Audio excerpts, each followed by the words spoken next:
The film opens with a classroom of Korean male students racing to circle answers as they correct their work. Suddenly, our main character gets angry and slams his desk. He grips his pen, walks to a classmate, and starts beating him up right there. 13 days earlier, it seemed he was doing well in school, confidently solving math problems the teacher gave him at the board.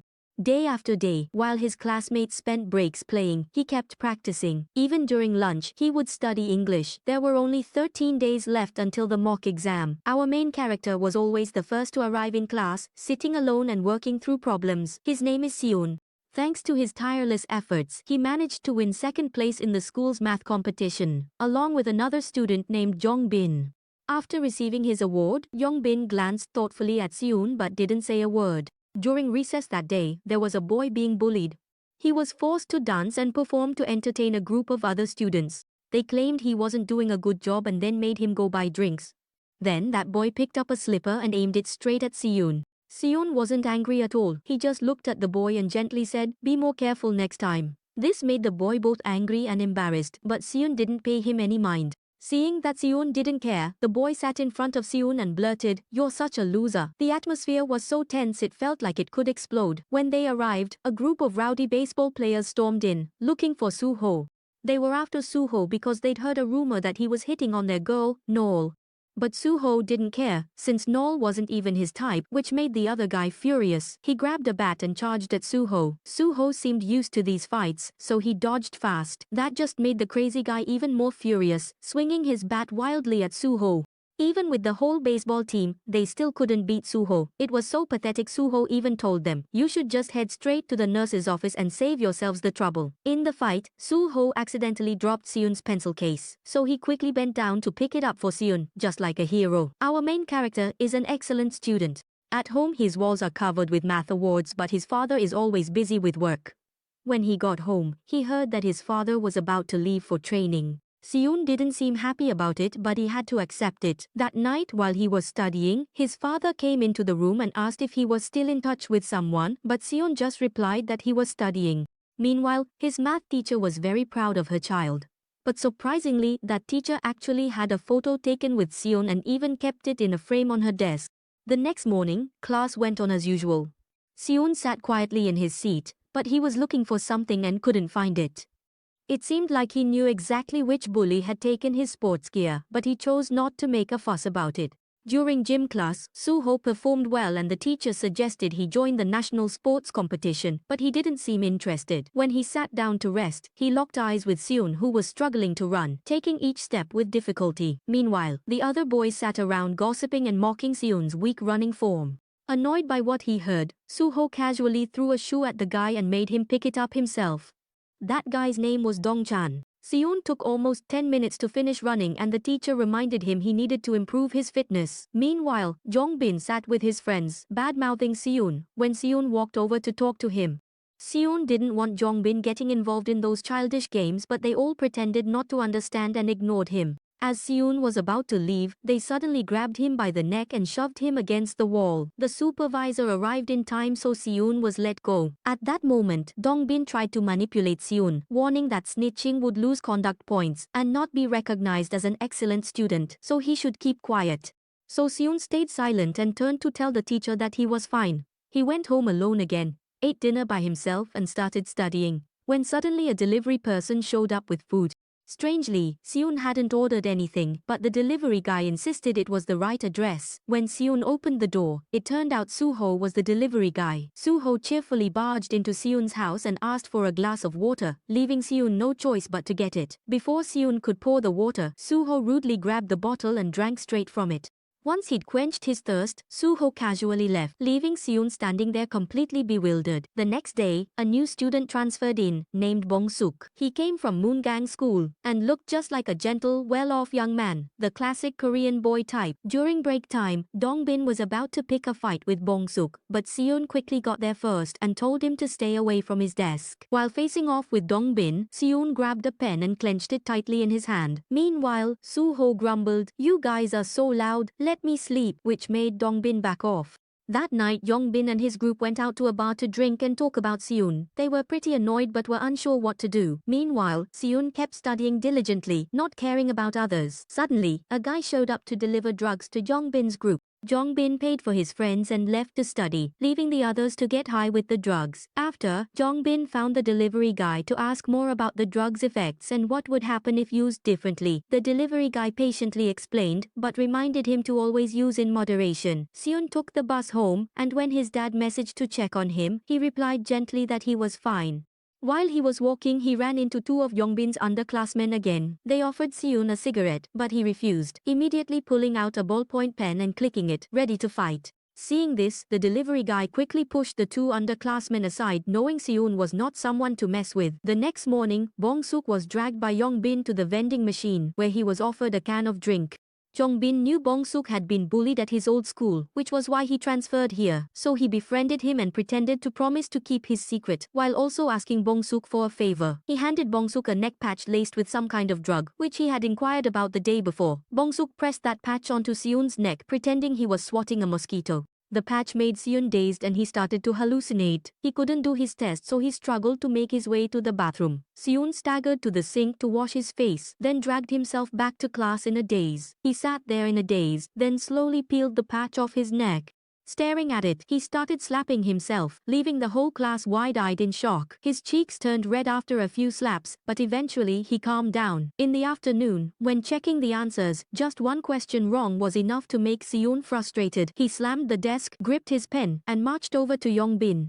As he walked over, Seun muttered Newton's second law to himself, then coldly smacked Yongbin in the face with a book. After that, he stabbed Dongchan's hand with a ballpoint pen, making him cry out in pain. Seun then pulled the curtain over Yongbin's face and kept punching him relentlessly, causing blood to soak through the fabric. Dongbin was beaten so badly that his nose started bleeding and he collapsed to the ground. Seun looked at him coldly and warned, "I told you already, but you wouldn't listen." Just as Seun was about to kick Dongbin straight in the face, Suho rushed over in time to stop him and said, "That's enough." That made Seun furious. He threw a pencil case right at Suho's face and then grabbed a chair, charging straight at him. In episode 2, Suho managed to dodge Seun's attack just in time. Meanwhile, the other students just stood there, frozen, watching everything unfold. Suho kept trying to reason with Seun, urging him to stop, but Seun didn't care. He kept swinging the chair at Suho, forcing Suho to punch him to snap him out of it. Just as Seun was about to hit Suho back with the chair, the teacher arrived. That made Seun have no choice but to stop.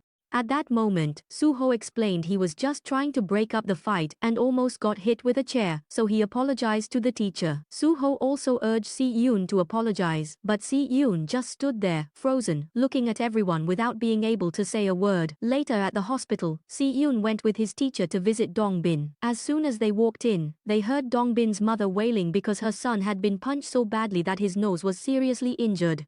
Dongbin's mother asked to meet Seun's mother, but Seun calmly said her mother was gone. This made Dongbin's mother furious, and she threatened to send Seun to a reformatory. Seun didn't argue. He immediately produced the drug patch Dongbin had ordered stuck on his neck. When Dongbin vehemently denied it, Seun coldly dumped out the box of fentanyl patches from Dongbin's backpack. So the teacher looked at Dongbin's mother and said he would have to go through the transfer process because this was no longer just a typical case of school violence. This made Dongbin furious and he gritted his teeth in anger. That evening, Seun returned home. His father noticed his son was injured, but Seun vaguely said he got hurt during gym class. He knew Seun had been in a fight with classmates, but didn't make a big deal since he knew his son didn't like being nagged.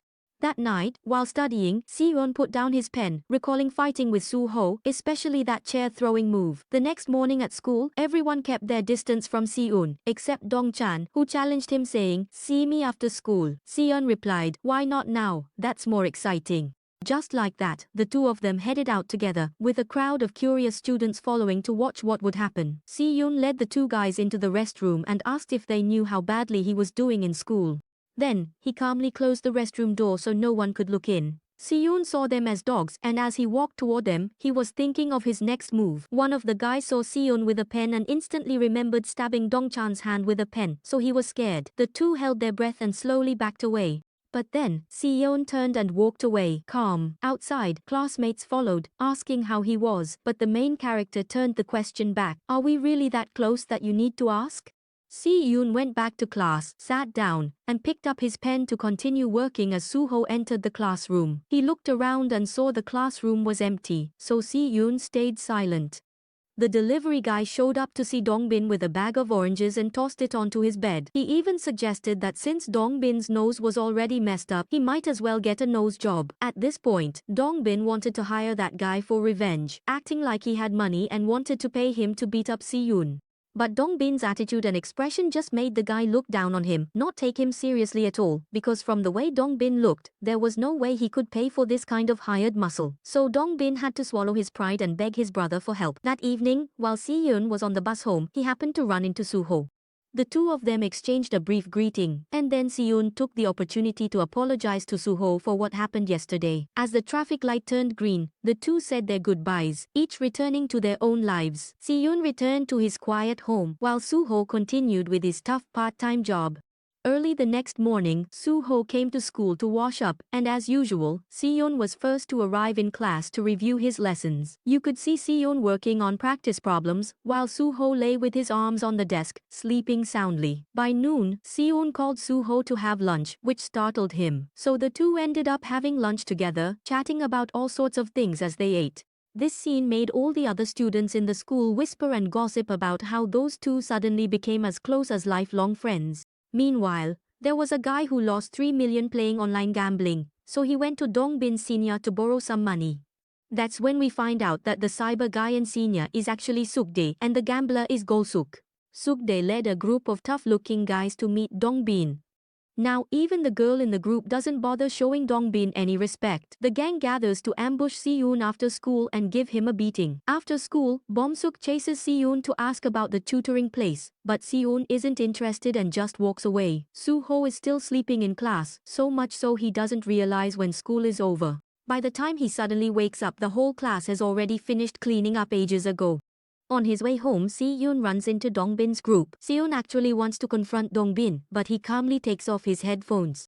Dongbin's underlings see Si-yoon and act all disdainful, as if Dongbin was humiliated for getting punched by this guy. Sukdae throws a punch at Si-yoon and then the whole group drags him away. Sensing that something's wrong, Bomsuk hurries back to the classroom to tell Soo-ho that Si-yoon has been taken away by Dongbin. When Soo-ho is woken up, he's a bit annoyed because he isn't even close with that Si-yoon guy. But Bomsuk said he would pay double the money, so the deal was sealed. Bomsuk hops on the bike and lets Soo-ho take him to look for Si-yoon. Meanwhile, Si-yoon is dragged to a secluded corner. Dongbin orders his henchmen to crush Si-yoon's hands so he can't study. Si-yoon sizes up his opponents, quickly analyzes the situation, glances, plans to make the first move. Si-yoon pulls out a pen to strike first, but Sukdae catches him. Si-yoon quickly turns the tables with quick thinking, launching attacks that knock the group down, leaving only Sukdae and two classmates standing. Si-yoon tries to leave, but Sukdae rushes in, grabs him, and throws him into a pile of goods. As soon as Si-yoon hits the ground, Dongbin seizes the chance and rushes over to kick him. Dongbin orders his two friends to hold Si-yoon down, then mercilessly stomps on his hand. Right at that moment, Soo-ho rushes in to rescue Si-yoon and quickly helps his friend up. Soo-ho tries to take injured Si-yoon away, but Sukdae blocks their path. The two charge at each other, fighting fiercely like bodyguards protecting their principal. Seeing Si-yoon left alone, Dongbin orders his gang to gang up on him. All Si-yoon can do is curl up on the ground with his backpack, trying to endure the beating. Meanwhile, Soo-ho and Sukdae are locked in a fierce fight, neither gaining the upper hand. Dongbin is so enraged he wants to kill Si-yoon. He runs off to grab a beer bottle. Soo-ho saw what was happening, but Sukdae held him back, so he couldn't get there in time to help. Luckily, Bomsuk arrived just in time to push Dongbin away at that critical moment. Seeing this, Sukdae also left, abandoning Dongbin in his pitiful state. Now, in the crowd, Dongbin looks no different from a coward. So, the three, Soo-ho, Byung-suk, and Si-yoon, left together. Before leaving, Soo-ho reminded Byung-suk to pay up as promised. Si-yoon just stood there, looking a bit lost, not getting in the car yet because he still had to go to extra classes. But then Soo-ho reminded Si-yoon that he should thank the person who saved his life. So the whole group ended up going to Soo-ho's part-time job to help out, since Soo-ho was running late because of them. It was then that Si-yoon found out Soo-ho actually worked 2 jobs, but he never once complained about being tired. After they finished helping, Si-yoon sat with Beom-suk. Beom-suk apologized to Si-yoon for before, saying he was threatened by Dongbin. As they talked, Soo-ho rushed over and stuffed meat in, and Beom-suk froze. He smiled and joined in, eating playfully too. When it was Suho's turn to feed Siyun playfully asked, "Did you wash your hands before feeding me?" In the end, Siyun ate anyway. As they enjoyed their meal, Siyun got a message from his dad asking why he hadn't gone to his extra classes yet, but he didn't care. That night, everyone had things to do. As for Siyun, instead of studying as usual, he ended up falling asleep right at his desk. The scene shifts to a certain boss who looks quite shocked after hearing some explosive news. Episode 3. That boss is the leader of the group headed by Sukdi. He's furious because his crew just did some crazy out-of-line things. The girl in the group confessed everything, which made the boss absolutely furious. He rushed over and punched Sukdi for hitting people without permission. Sukdi got beaten to a pulp. The scene was so brutal even the underlings nearby had to squeeze their eyes shut because it was too much to watch. The next day, the whole group went out for beer, but Siyun didn't look happy at all. They were supposed to go to the learning assessment but instead went out for a beer. Suho said it's the weekend, so they should have fun. Studying all the time like Siyun would be exhausting. He grabbed Siyun by the head and dragged him in to show a few basic pool shots. Siyun took one look, started overthinking, but still tried his best to make a few decent shots. When Siyun grabbed his backpack for the evaluation, Suho blocked him. Frustrated after losing, Suho wanted to raise the stakes and play for real. Siyun knew raising the stakes wouldn't matter. Suho would lose, but he wouldn't give up. So Siyun turned back and kept playing. They played until evening and Suho still lost but bragged he'd let Siyun win on purpose, then slipped away with Beom-suk. Meanwhile, Sukdi had his arm casted at the hospital. While sighing, Dongbin showed up and innocently asked, "What happened to your arm? How did it end up like that?" Then another guy shot back sarcastically, "It's because of you that my brother ended up like this, and you still have the nerve to ask." That comment left Dongbin flustered and at a loss, but there was nothing he could do except stand there awkwardly. That night, it was pouring rain, so Siyun stopped by a convenience store to buy some things. But then, she ran into the girl from the fight. That girl was stealing lipstick by biting off a chunk and spitting it into her pocket. Out of nowhere, the girl ran over and hugged Siyun, pretending to be close while he was paying, then shamelessly tagged along to a restaurant. Siyun, feeling helpless, wanted to slip away, but she kept begging him to stay because eating alone didn't taste as good. She even saved Siyun's number as jerk because he was her type. After they finished eating, just as the rain stopped, the girl casually ditched Siyun and left. Meanwhile, Sukdi went to meet the boss, a guy named Jisoo. Jisoo looked for the kid who had borrowed money to collect. Sukdi gave Jisoo the key, so Jisoo asked Sukdi to teach the kid for 30 minutes, then let him go. The next morning, class went on as usual. Dongbin entered the classroom to collect his things. He looked at Siyun and started a conversation. Dongbin wanted Siyun to talk with him in private, but Siyun wasn't interested. This caught the attention of Beom-suk and Suho, who were playing games. They even paused to watch. In the next scene, all three, Siyun, Beom-suk, and Suho, were sitting in a private room with Dongbin. Dongbin knelt down and begged Siyun to vouch for him, saying that he wasn't the one who made that drug, so he wouldn't have to go to the reformatory. Beom-suk also spoke up, advising Siyun to consider it, since it did make sense. So, the group decided to go along with Dongbin. Wherever Siyun went, Suho and Beom-suk were always with him. Then Dongbin led them to meet Jisoo's older brother. Suho took one look and immediately sensed that something was off, and he also noticed the girl who liked Siyun was there too. Jisoo, shameless, demanded 15 million from the group for Sukdi's broken arm. Siyun, annoyed, shot back asking for proof. So Jisoo pulled out a knife, threatening them, then made a small cut on Suho's hand as a warning, giving them 3 days to pay. Jisoo and his gang left the three standing there, worried. Then came another beautiful morning, but Jisoo and his gang kept hanging around in front of the school gate, waiting for Siyun's group day after day. No matter how stubbornly they followed, Siyun remained cool and indifferent, not caring at all. Their constant pestering really annoyed the three of them, Beom-suk, Siyun, and Suho. So Siyun took out his phone and called that annoying little thief to arrange a meeting and talk. Siyun asked the kid about Jisoo's background. According to the story, Jisoo was the one who gave those kids a place to stay and a job. Even though she openly looked down on Jisoo and called him trash, she still had to work for him. She even advised Siyun to give Jisoo the money, even if it was just half. After hearing that, Siyun asked, "So all I have to do is give him the money?" But the girl just fell silent and didn't answer. Meanwhile, Beom-suk quietly snuck into his mother's room to rummage around. It seemed like he wanted to steal money from his family to help his friend, but it turned out what he took was a watch that looked very valuable.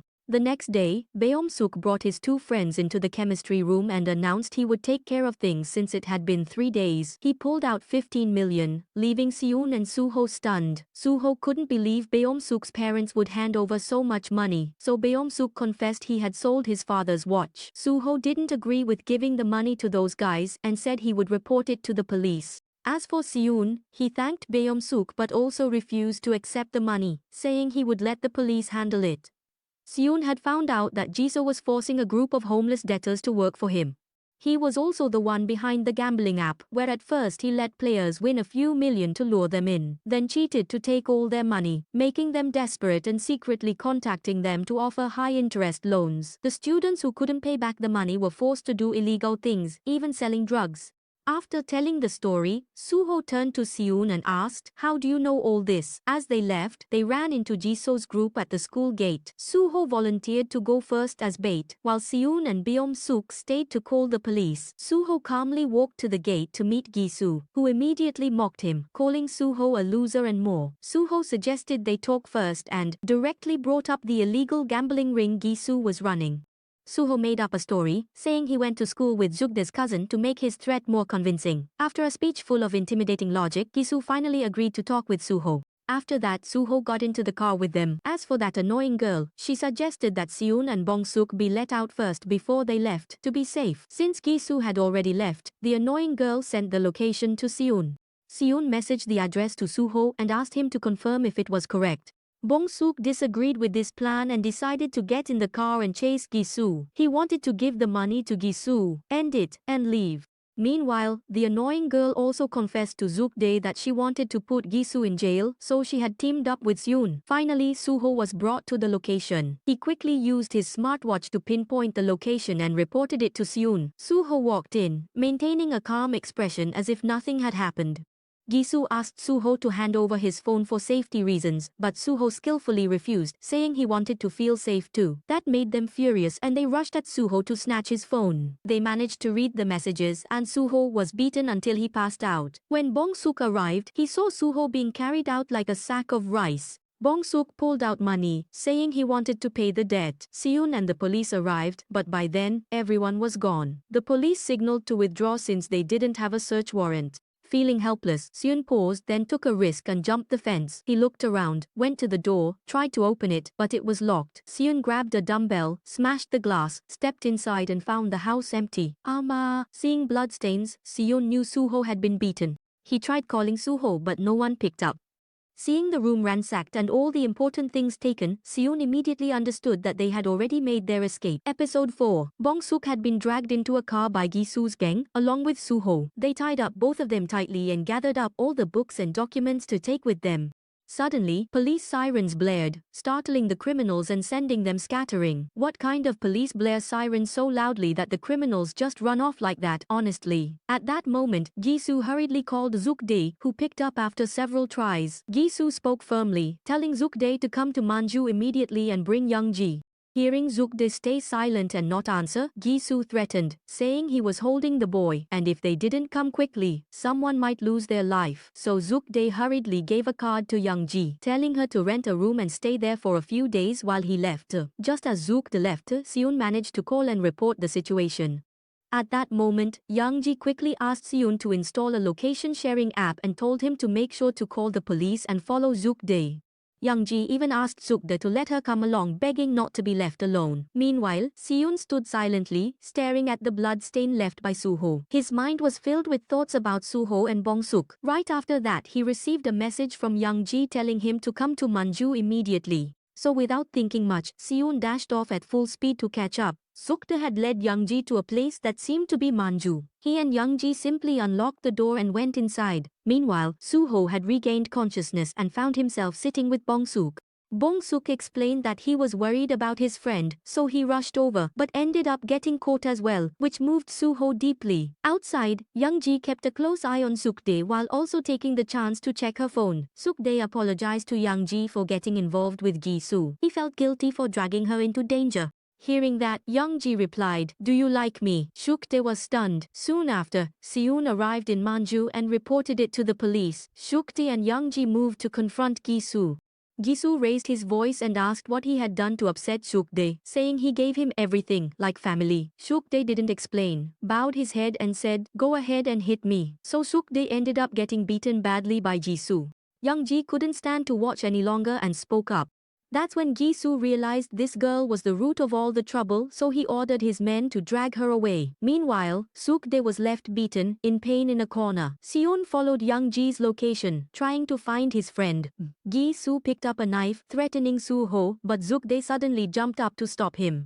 He threw Gisu into a corner and warned him, "I already told you to stop, you animal." With that, the two sides clashed fiercely, the tension running high. It seemed like Sukde had the upper hand, fueled by a surge of hatred inside him. But Gisu, on the other hand, was used to fighting dirty with a knife. While he was still grumbling, Youngji suddenly rushed over and landed a punch that knocked him out cold.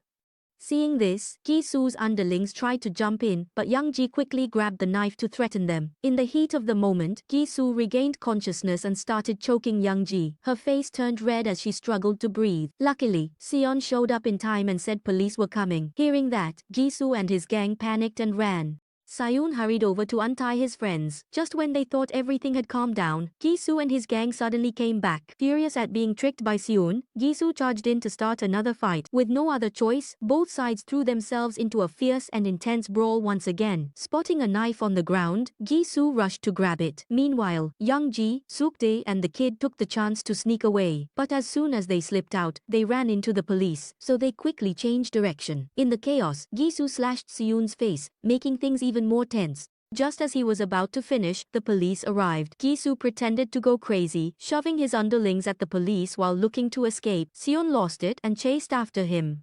Gisu ran for his life into the park, thinking he got away, but when he looked back he saw Seon right behind him. Without a word, Seon rushed over, grabbed a stick and landed a blow on Gisu. But Gisu was tough. He flipped Seon and pulled out his knife again to threaten him. This guy really is the biggest coward, always resorting to a knife. Luckily, Suho arrived just in time. They teamed up and beat Gisu. Just when it seemed over, Gisu punched Seon down, then hit Suho. While Gisu gloated, Seon got up and counterpunched, knocking Gisu out. 2 against 1, he couldn't escape unscathed.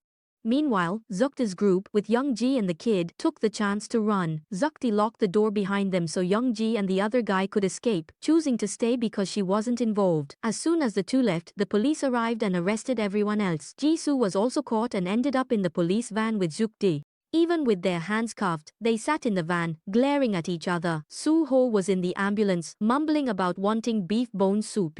While he sat there, Bong-suk ran over to return Seon's backpack. Then, the group was taken to the police station to give statements. Only Seon and Bong-suk gave statements. While the two waited, Seon sincerely apologized to Bong-suk, admitting what he said earlier was right. It was because of the group that Suho got hurt. The police decided not to contact their families and told them to keep this incident a secret. Seon and Bong-suk were surprised, but then Seon stood up, took his backpack and left. Before leaving, he added that except for Jisoo, the others were just threatened and taken advantage of, so he hoped the police would go easy on them. After saying that, he left, leaving Bong-suk sitting there in a daze. As for the incident where Bong-suk secretly sold the watch, the older guy was kind enough not to report it and said he would keep it a secret from the family. Hearing that, Bong-suk's face fell. When Seon stepped outside, she met Sukde. Sukde asked her to eat together if she was free, but Seon replied coldly, "Why do you keep asking me out to eat?" As soon as she left the station, little Gyeongi approached and asked if she had seen Sukde. Seon answered that Sukde was being questioned by police. Meanwhile, inside, the officer brought Bong-suk to Jisoo, pulled the curtains shut, and told Bong-suk to return everything she had received. That made Jisoo turn pale with fear. So the police officer took the opportunity to land a few punches on Jisoo, even pretended to forget to tell him to stay still, as if giving Bong-suk a chance to take revenge. But Bong-suk quietly walked away. After that, Seon and Gyeongi went to visit Suho, who was in the hospital bandaged up. Gyeongi wanted to apologize to Suho. Even more surprising, Bong-suk's father covered all of Suho's hospital expenses, leaving everyone astonished. Suho only had a minor fracture, so he'll be discharged tomorrow. As for Gyeongi, she shamelessly hugged Seon and declared she now belonged to him. Seon kept trying to push her away, but she just clung to him like glue. That evening, Seon returned home with a weary face, standing in front of his cold, empty house. Then he grabbed some food and went to visit Suho and Gyeongi too. This time, Seun brought the bowl of beef stew that Suho had craved so much. He even called out for it in his dreams. This made Suho exclaim his friend was so warm-hearted, though he always looked as cold as an iceberg. After all that embarrassment, Suho slurped the soup, warmth spreading through him with each spoonful. As for little Gyeongi, she fussed about gaining weight and was picky, but in less than 3 minutes she was devouring the food without a care for her image. Turns out, Bong-suk's father is a National Assembly member, not someone ordinary. But life isn't as dreamy as we hope, because in reality, Bong-suk trembles naked, whipped by his father with a golf club, sparks flying across the floor. The pain is so intense each strike sweeps away his childhood. For this episode 5.